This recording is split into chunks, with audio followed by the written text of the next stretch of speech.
guys! Welcome to my monster mud statue tutorial. This is a project I have been wanting to do for a very long time, and I'm super excited to show you guys the process of how I accomplished it. There are already a lot of monster mud tutorials out there, but I have not seen a tutorial on how to use monster mud on a mannequin without completely destroying the mannequin. So here is my tutorial on how to make a monster mud statue with a mannequin without completely destroying your mannequin.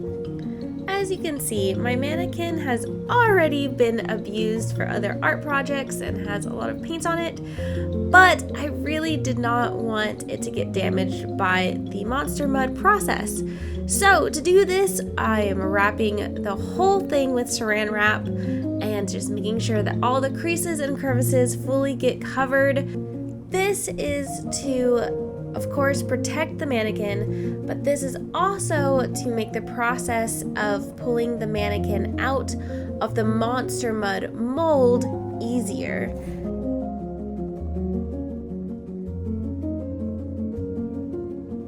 Once you have your mannequin fully wrapped, you're actually going to go ahead and fully wrap whatever you decide to use as your base.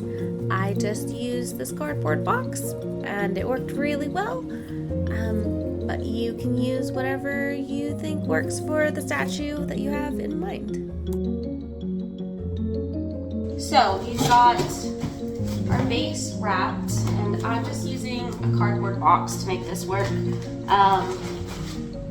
You can use whatever, I think, depending on the size of the mannequin you're deciding to use. But this is the method that I have tried and it worked, so we're gonna do it. Whatever base you decide to use, make sure it's wrapped. It will make sense later why we're wrapping it. And of course, especially if you have a nice mannequin, you wanna make sure that it's fully wrapped as well. The next thing is we wanna add a head. I'm just using styrofoam heads. This one is one of my ones that's really beat up, so it's perfect to get rid of it this way. This is too long, so I'm gonna use a hot knife to cut this off so it fits at a better size. And then we're just gonna tape it on.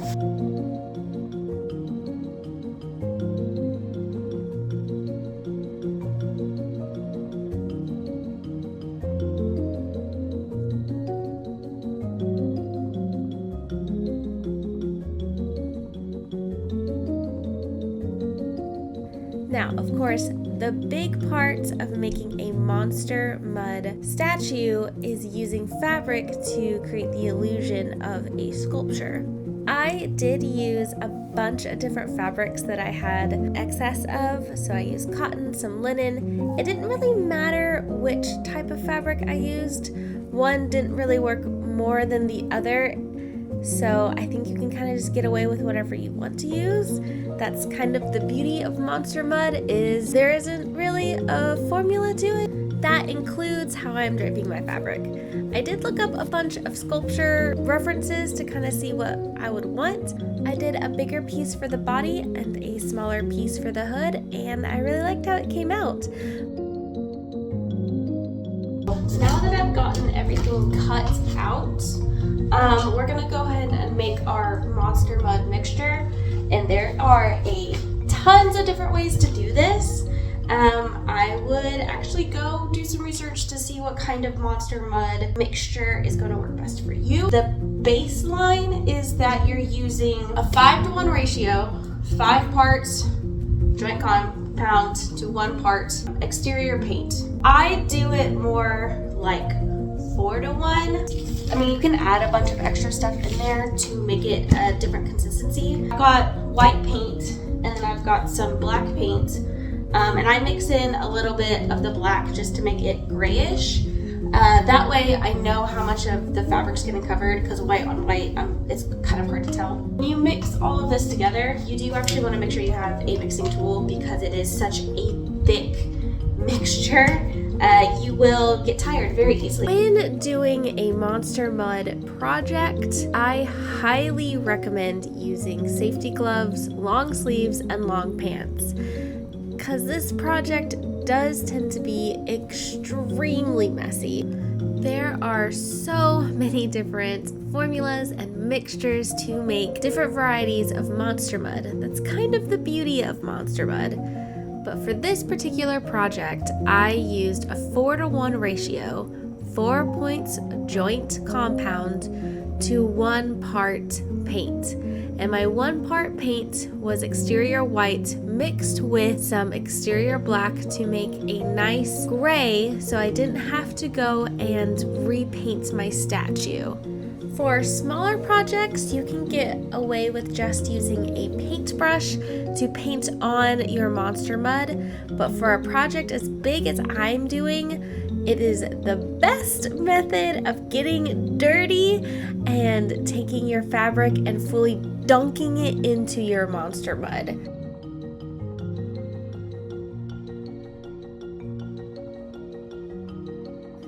Since I'm going to be using a foam head for part of the structure, I do want to make sure that the foam head attaches to the hood, which attaches to the big cloak. So, to make sure that it's all going to be glued together, I am using a brush just to brush on the Monster Mud all over the foam head, down the neckline, and a little bit on top of the shoulders just to make sure everything gets covered.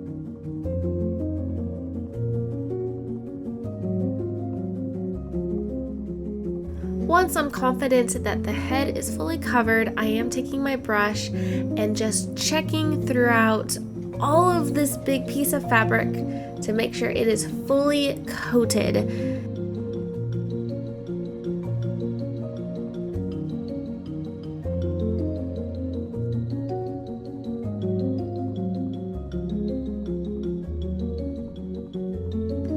Now that the fabric is completely covered in Monster Mud, I get to arrange it however I think looks best. Now, with this particular sculpture, I did go in and add what I call bracers, small pieces of fabric that wrap around the neck, just to ensure that there is some kind of connection between the foam head and the rest of the Monster Mud sculpture.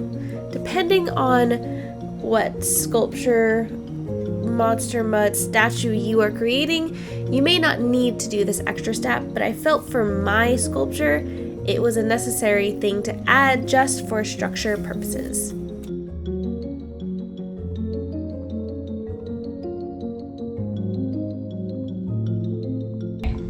So we've waited about 48 hours, 2 days, at least 2 nights. It feels pretty stiff. It's a little, it will need a little bit fixing, but it is pretty stiff. So now we have to take the bottom out and then try and get the mannequin out. And this is why we do all of the wrapping, so that we cut through the saran wrap and kind of just pop out the mannequin, and then this should stand on its own. Now, you do not have to use a base for your Monster Mud statue, but I did notice that it really helped me be able to structure this thing better. And also, saran wrapping the bottom made it so much easier to get the base off and the mannequin out. So I highly recommend, if you're gonna do it this way, saran wrap your base, please.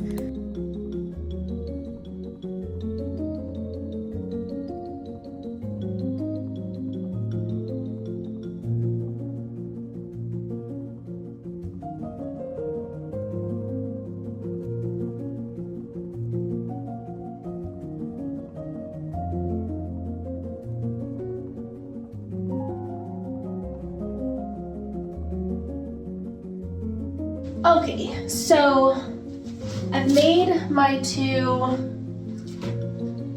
gals statues. The problem is that this one's super hard. This one cured super well. This one though, this one's still a little like squishy. Like I can fully move parts of it, which not all of it, but this is not good. So I'm gonna have to do another layer of my Monster Mud on the parts that haven't fully cured yet, and then wait another 48 hours until we do the next step. So yeah. If you do have to apply a second layer of the Monster Mud, you don't have to do it over the entire thing. As you can see, I am just using my hand to press around, find all the places that are less stable and just need the extra support. That way you're not wasting too much product. If you do have to add a full layer, it will make it a lot heavier. So if you can avoid doing 2 full layers, I would recommend sticking with just the patch method. Okay, so we've waited another 48 hours and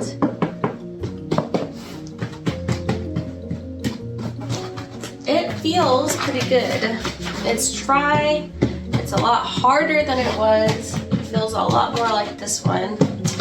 It's not really moving, so we did good. Still not done with these statues, as I really want to be able to take these guys on the road with my moving sets.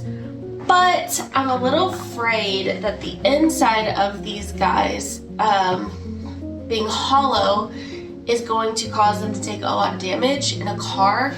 So I'm going to try and fill them up with some expanding foam so that they last longer. So this is my expanding foam. I have part 1 or part A and part B. If you've ever worked with resin, it's very much the same mechanic where you do a mixture of them both for it to activate. And this particular brand is a 1-to-1 ratio.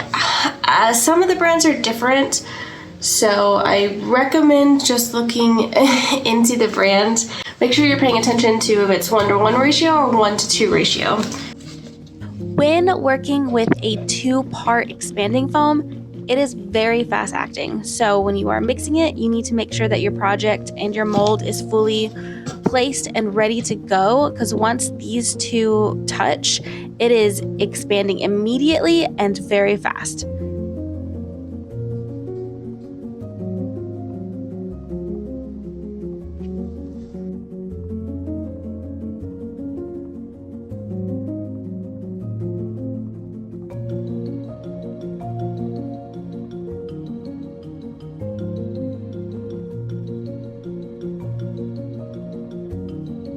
So, as you can see, the bases are fully painted now.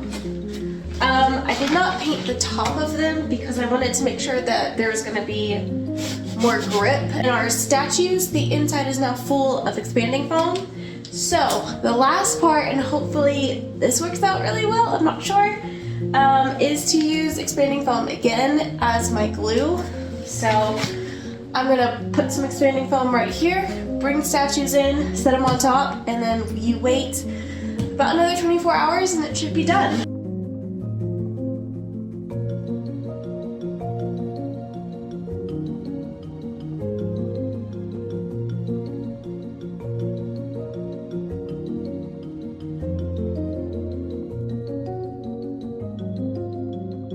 Thank you for watching this how to make statues with Monster Mud tutorial. I hope you learned something new and have fun creating.